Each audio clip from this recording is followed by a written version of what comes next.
Hello मेरे प्यारे साथियों, दोस्तों ज्ञान परिवार का इस चैनल में आपका स्वागत है। दोस्तों आज हम जो बात कर रहे हैं राजस्व भूमि सुधार में बेहद महत्वपूर्ण एक जो 2025 जो नई नियमावली आई है दोस्तों, 2013 को संशोधित करते हुए 2013 की नियमावली को संशोधित करते हुए जो 2025 की नई नियमावली आई है दोस्तों, आप देख सकते हैं। उसमें दोस्तों ये बताया जा रहा है कि क्वालिफिकेशन के रूप में बहुत सारे छात्र कन्फ्यूजन में हैं कि कहीं पे 10+2 लिखा हुआ है क्वालिफिकेशन में, जो न्यू वैकेंसी के बारे में चर्चा हो रही है, और कहीं पे लिखा हुआ है डिप्लोमा इन सिविल इंजीनियरिंग। जबकि खाली सीट को भरने के लिए प्रोसेस के रूप में जो रखा गया है नई नियम, तथा जो अगर नई नियम से दोस्तों अगर प्रोसेस से अगर न्यू वैकेंसी के रूप में अगर खाली सीट को भरा जाता है न्यू वैकेंसी को लाकर, तो फिर वेटिंग लिस्ट का क्या, वो उसका क्या होगा। और अगर आप जेई या एई के बहाली में राजस्व भूमि सुधार में अगर अनुबंध पे काम कर रहे हैं, तो जेई या एई के बहाली में अगर आप अगर सोचते हैं कि हमको अगर यहाँ से काम करने के बाद हमको जेई के इक्विवेलेंट अगर हमको काम मिल जाए, जेई के इक्विवेलेंट अगर बिहार सरकार में हमको जो रिमार्क मिलता है 1 साल का 5 मार्क्स और 5 साल का 25 मार्क्स अगर हमको लाभ हो जाए, तो दोस्तों वो बहुत उनके लिए बहुत खुशखबरी नहीं है, क्योंकि कारण बताओ नोटिस जारी हुआ है रेगुलर वैकेंसी के लिए। और ये भी बता दें कि न्यू वैकेंसी में जो जगह जो न्यू वैकेंसी के लिए जो न्यूज़ सर्कुलेट किया जा रहा है, तथा पुरानी वेटिंग लिस्ट के बारे में जो न्यूज़ सर्कुलेटिंग किया जा रहा है उसका क्या, और लास्ट में दोस्तों 100 टेक नोट बताएंगे कि आज अभी तक कोर्ट केस का क्या अप्रूव डेट है। दोस्तों अगर हम बात करते हैं राजस्व भूमि सुधार विभाग में, तो दोस्तों आप पहले हम बताएं कि 2023 के नियमावली को रिमूव करते हुए अमीन संवर्ग नियमावली 2023 को दोस्तों रिमूव करते हुए अब नई प्रस्तावित जो अमीन संवर्ग नियमावली 2025 को दोस्तों प्रवृत्ति होने के उपरांत अब इनको हरी झंडी मिल गई अपर मुख्य सचिव दीपक कुमार के द्वारा। तो दोस्तों नई नियमावली में ये बताया जा रहा है दोस्तों, एक पॉइंट ध्यान से देखिएगा, आपके लिए बेहद महत्वपूर्ण है, क्योंकि इसी वैकेंसी से इसी नियमावली से आपका भविष्य तय होगा। चलिए दोस्तों बात करते हैं एक पॉइंट को आप विस्तार पूर्वक, अगर आप इस वीडियो नहीं भी देखते हैं तो कोई बात नहीं, लेकिन जब आप इसका PDF को पढ़िएगा तो पूरी तरह एक पॉइंट को जरूर डील कर लीजिएगा। यहाँ पर हम आपको बता देते हैं, भारतीय संविधान के अनुच्छेद 309 के परंतु द्वारा पदस्थ शक्तियों का प्रयोग करते हुए राज्यपाल के चकबंदी द्वारा निर्देशालय द्वारा दोस्तों यहाँ सेवा शर्त नियमावली गठित हो गया। अब दोस्तों हम संक्षिप्त विस्तार और प्रारंभ बता देते हैं। जो नई नियमावली 2025 को बताया जा रहा है, ये नई नियमावली बिहार संवर्ग नियमावली 2025 कही जाएगी दोस्तों, जो 1 अगस्त को सारे पेपर के माध्यम से आ चुका है, और 30 और 31 जुलाई को विधानसभा में पेश किया गया था और इसको फाइनल कर दिया। इसका विस्तार संपूर्ण बिहार राज्य में होगा, ठीक है, और यह बिहार गजट की अधिसूचना प्रकाशन की तिथि से प्रवृत्त होगी। मतलब कि जब बिहार सरकार के गजट, जब राज्यपाल महोदय के द्वारा जब गजट आएगा, जब उसमें प्रकाशित हो जाएगा, तब से दोस्तों लागू हो जाएगा। उसके बाद कहता हूँ राज्य सरकार का विपेद बिहार सरकार, ये भी जो भी हो दोस्तों आगे आप देखते हैं। और इसके दोस्तों कह रहा है कि आप पीलिए जो आप कहीं अगर आपको कार्यरत हैं आपको और कहीं नियुक्ति का प्राधिकार से संबंधित या आपको कामों के अनुशासनिक कार्रवाई को लेकर अगर आपको प्राधिकार मत जो आदेश दिया जाता है कि आपको हटा दिया गया, रखा गया, उसके विचारोपरांत आप कहाँ कहाँ अपील कर सकते हैं। अंचल में, अनुमंडल में, जिला कार्यरत अमीनों में या प्रमंडल में या निर्देशालय में आपको दोस्तों प्राधिकार द्वारा आपको निष्पक्ष रखा गया है। दोस्तों राजस्व भूमि सुधार विभाग में 16 अगस्त से लेकर 25 अगस्त तक का महाअभियान चल रहा है दोस्तों, जागरूक करने का। ये महाअभियान दोस्तों कागजात को सुधार करने के लिए चल रहा है, और ये लगातार चल, और ज़मीन के कागजात को सुधार कराने के विभाग पहुँचे आपके द्वार के द्वारा एक अभियान शुरू किया है। दोस्तों यहाँ पर आप आ जाइए, जो अपर मुख्य सचिव हुए दीपक कुमार, उनके द्वारा जो लेटर निकाला गया है, देखिए एक पॉइंट को आप पढ़िएगा। यहाँ पे अपने संबोधन में राजस्व भूमि सुधार विभाग के अपर मुख्य सचिव श्री विवेक कुमार सिंह दोस्तों अमीन और कर्मचारी का, अमीन मैंने सुना तो जो अनुबंध पर जो कार्य कर रहे हैं, चाहे स्पेशल सर्वे अमीन हो, कानूनगो हो, लिपिक हो, ASO हो, और 2018-19 के वैकेंसी में 550 पद सिंपल अमीन के लिए भी पद आया था, वो भी अनुबंध पे ही कार्य कर रहे थे। कैडर पर विभाग विचार कर रहा है दोस्तों। दोस्तों अमीन और कर्मचारी का ज्वाइंट एक कैडर बनाने पर राजस्व भूमि सुधार विभाग काम विचार कर रहा है। क्यों कर रहा है? क्योंकि दोस्तों जब सर्वे का काम समाप्त हो जाएगा तब उनकी अमीन की आवश्यकता कम हो जाएगी। दोस्तों जब सर्वे ही नहीं होगा तो स्पेशल सर्वे अमीन कानून को करेंगे क्या? तो उनकी जब आवश्यकता कम हो जाएगी तो उन कर्मचारियों को तो उनको जो स्पेशल सर्वे अमीन और कानून को जो रहेंगे उनको कर्मचारी के तौर पर, जैसे राजस्व भूमि सुधार में कर्मचारी होते हैं जो बहुत सारे वर्क को देखते हैं रसीद काटने के लिए, चाहे ऑनलाइन वर्किंग के लिए, तो दोस्तों सर्वे समाप्त होने के बाद उनका कर्मचारी के तौर पर समायोजन किया जाएगा, मन को उनको रखा जाएगा। अपर मुख्य सचिव ने यह भी बताया कि अन सर्वे बेड लैंड और टोपो लैंड निर्देशक परिमाप की दोस्तों इनकी जानकारी है। ये जो सर्वे और टोपो लैंड जो कर रहे हैं तो स्पेशल सर्वे अमीन को इस बारे में जानकारी की अच्छी तरह से हो गई है और बिहार की अधिकतर जो जमीन संबंधी विवाद का भी ये समस्या सोल्व करने में कहीं ना कहीं अग्रणी भूमिका निभा रहे हैं। तो इनको सरकार सोच रही है कि अगर आप सोच रहे होंगे कि जैसे ही सर्वे खत्म होगा तो राजस्व विभाग में जो कर्मी काम को उनको हटा दिया गया, नहीं दोस्तों, उनके लिए कहीं ना कहीं अब जगह तलाशा जा रहा है कि उनको रेगुलर कैसे किया जाए। ठीक है दोस्तों, यहाँ पर एक वैकेंसी, यहाँ पर एक विवरण जो छात्रों के द्वारा चल रहा है, आप यहाँ पर देखिएगा, डिटेल से देखिएगा कि दोस्तों यहाँ पर कह रहा है कि अमीन के पद के लिए शैक्षणिक योग्यता, याद रखिएगा हम पहले ही बता दे रहे हैं आपको, अमीन के पद के लिए शैक्षणिक योग्यता 10+2 या समकक्ष मतलब होता है दोस्तों कि अगर आपने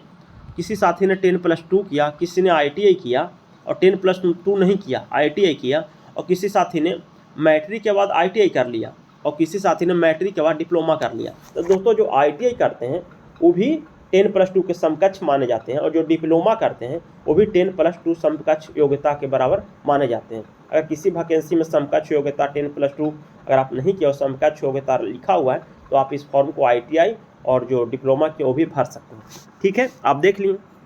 दोस्तों, इसमें 10+2 इसलिए लिखा गया है दोस्तों कि, तो फिर कहेगा कि जब सर इसमें 10+2 लिखा गया है तो जो नया नियमावली संवर्ग आया है दोस्तों, आप देखिएगा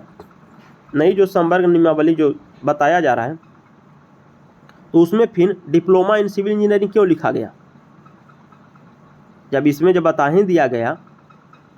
किसी, देखिए दोस्तों, बताया जब वहाँ बता ही दिया गया कि जब अथी कर सकते हैं तो फिर यही भर्ती में डिप्लोमा इन सिविल इंजीनियरिंग की मान्यता, देखिए दोस्तों यहाँ साफा लिखा गया है कि अमीन की नियुक्ति के लिए अभ्यर्थी की न्यूनतम योग्यता किसी मान्यता प्राप्त डिप्लोमा में सिविल इंजीनियरिंग से उत्तीर्ण होना अनिवार्य होगा।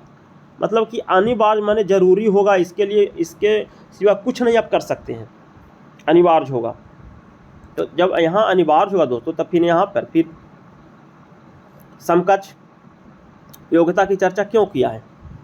10+2 या समकक्ष योग्यता की चर्चा दोस्तों, समकक्ष योग्यता दोस्तों इसलिए कर दिया दोस्तों, इस 2021 या 22 में 1767 पदों पर सिंपल अमीन का वैकेंसी आया था। उस वैकेंसी में दोस्तों ये रेगुलर वैकेंसी था, ये दोस्तों सही बता रहे हैं, रेगुलर वैकेंसी था ये, और ये कहीं ना कहीं ये अनुबंध पे नहीं था, राजस्व भूमि सुधार विभाग के द्वारा ये निकाला गया था और ये रेगुलर वैकेंसी था। इसमें रेगुलर एग्जाम लिया गया था दोस्तों, इसके लिए एग्जाम, क्योंकि तो आप कहेंगे सर अनुबंध वाला में जो 10,101 पोस्ट उसमें भी तो एग्जाम लिया गया था, लेकिन दोस्तों ये शुरू से ही बताया गया था कि यह वैकेंसी रेगुलर है और ये अंचल लेवल का वैकेंसी था दोस्तों, अंचल लेवल का वैकेंसी था और यह स्पेशल सर्वे अमीन नहीं था बल्कि सिंपल अमीन था। तो सिंपल अमीन में दोस्तों 10+2 भी रखा गया था और अमीन का भी डिग्री रखा गया था, तो आप इसको लिए एप्लीकेबल थे, इसीलिए दोस्तों इसमें 10+2 रखा गया था। जबकि अब नई सी नियमावली में साफ कह दिया है कि आपको 10+2 नहीं रहकर आपको सीधे आपको डिप्लोमा इन सिविल इंजीनियरिंग होगा, तभी आप इसके लिए एलिजिबल हैं, अन्यथा आपको न्यूनतम योग्यता से आपको हटा दिया जाएगा। आप किसी 10+2 रहिएगा तो आप एलिजिबल नहीं माने जाइएगा, क्योंकि समकक्ष योग्यता को वहाँ चर्चा किया नहीं है दोस्तों। अगर यहाँ पर डिप्लोमा इन सिविल इंजीनियरिंग या समकक्ष योग्यता कहता तो समकक्ष में 12 चल आता, लेकिन समकक्ष लेकिन कहा गया कि डिप्लोमा इन सिविल इंजीनियरिंग अनिवार्य है, आप पढ़ लीजिएगा। तो यहाँ पर देख लीजिए, अब दोस्तों कह रहा है यहाँ पे कि जो भी लिखित परीक्षा, यहाँ देखिए आप, लिखित प्रतियोगिता परीक्षा में पाठ्यक्रम वही होगा जो विभाग के परामर्श पर अधिकारी निर्धारित किया जाएगा। संविदा के नियोजित अमीनों को अनुभव के आधार पर अंक दिए जाएंगे और लिखित परीक्षा प्रतियोगिता में 100 अंक होंगे और 100 अंकों में से निर्धारण ऐसे किया गया। दोस्तों कह रहा है कि जब आपका लिखित परीक्षा होगा दोस्तों, और अगर आपने राजस्व भूमि सुधार विभाग में किसी भी पद पर कार्य कर रहे हैं और लिखित परीक्षा होगा 100 अंक का, तो दोस्तों अगर आप पहले से कार्यरत हैं तो आपको 75 ही अंक का एग्जाम लिया जाएगा, और जो नए फ्रेश स्टूडेंट होंगे उनके लिए 100 अंक का एग्जाम होगा। तो उनके लिए दोस्तों ये होगा कि जो पुराने कैंडिडेट जो पहले से कार्य कर रहे हैं, अगर वो 1 साल काम किए हैं दोस्तों तो आपको 5 मार्क्स मिलेगा, और 2 साल किए हैं तो 10 मार्क्स, और 5 साल का अधिकतम 25 मार्क्स मिलेगा। ठीक है, और आपको 75 नंबर का एग्जाम होगा। तो दोस्तों आपको यहाँ पर जो पहले से कार्यरत उनका 100 नंबर हो जाएगा, और आपको अनुभव मिल गया, कार्य का अनुभव मिल गया, क्योंकि एक महीना 1 साल का 5 मार्क्स मिल गया। और अगर कोई फ्रेश छात्र हैं, कोई फ्रेश हैं, तो दोस्तों उनको पूरा 100 के 100 नंबर का एग्जाम देना होगा। तो दोस्तों ये भी 100 पर पहुंच जाएंगे, 100 नंबर का एग्जाम देंगे, और इन्होंने भी 75 नंबर का एग्जाम देगा और 25 नंबर अनुभव मिल जाएगा, तो इनको भी 100 हो जाएगा दोस्तों। इस प्रकार इनकी संपूर्ण प्रक्रिया होगी।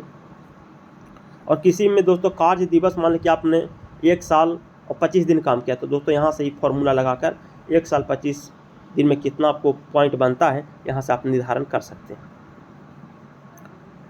अब दोस्तों कह रहा है कि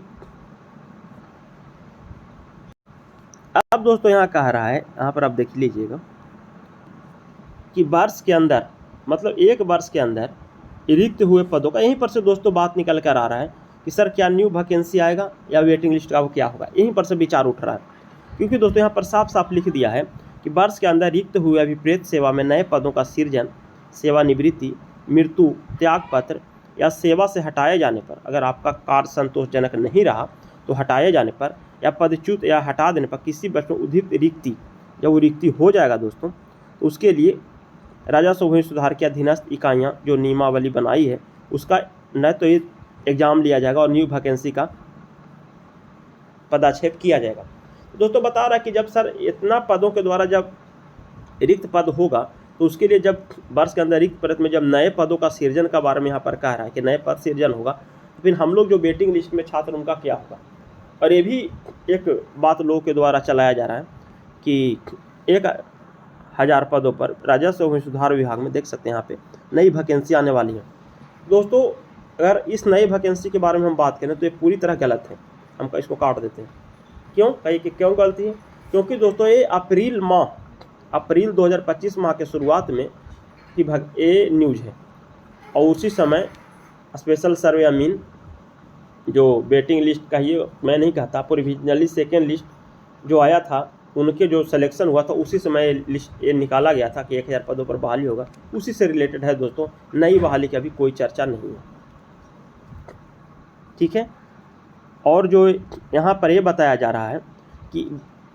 वर्ष के अंदर में रिक्त हुए जो पदों का जो सेवानिवृत्ति त्याग पत्र की पदच्युत किया जाएगा, तो दोस्तों ये नई नियमावली में लागू हुआ है। नई नियमावली दोस्तों कि अब 2025 के बाद जो वैकेंसी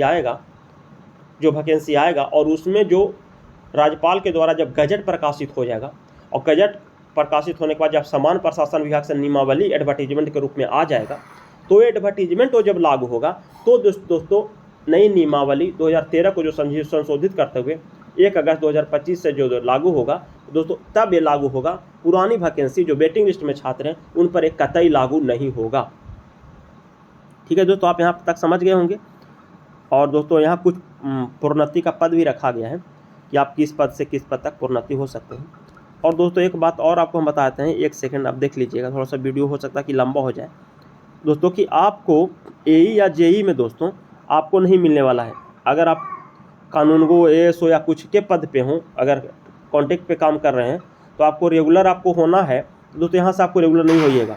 इसमें आपको जेई के लिए या डिप्लोमा इन सिविल इंजीनियरिंग से अगर आप बहाल भी किया मीन पर और सोचते हैं कि डिप्लोमा इन सिविल इंजीनियरिंग से जो अनुभव मिलेगा उसमें 5 अंक हम प्राप्त कर जेई के लिए एलिजिबल हो जाए, जेई में हमको वो 5 अंक काम कर जाए, दोस्तों नहीं काम करेगा। क्योंकि आप इस नोटिस को पढ़ लीजिएगा, राजस्व भूमि सुधार विभाग ने एक एएसओ को बीटेक के आधार पर जो बहाली हुआ था उसमें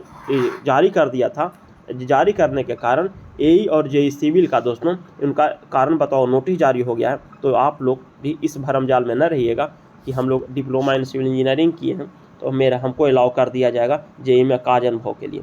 ठीक है दोस्तों। और दोस्तों कोर्ट का भी केस सुनवाई अभी तक नहीं हुआ है, जैसे ही कुछ आएगा खबर आपको चैनल के माध्यम से दे दिया जाएगा। थैंक यू दोस्तों, love you all, best of luck. और जो भी साथी अगर पहली बार चैनल पर विजिट कर रहे होंगे, चैनल को सब्सक्राइब कर लीजिएगा, अपने साथी को शेयर भी कर दीजिएगा।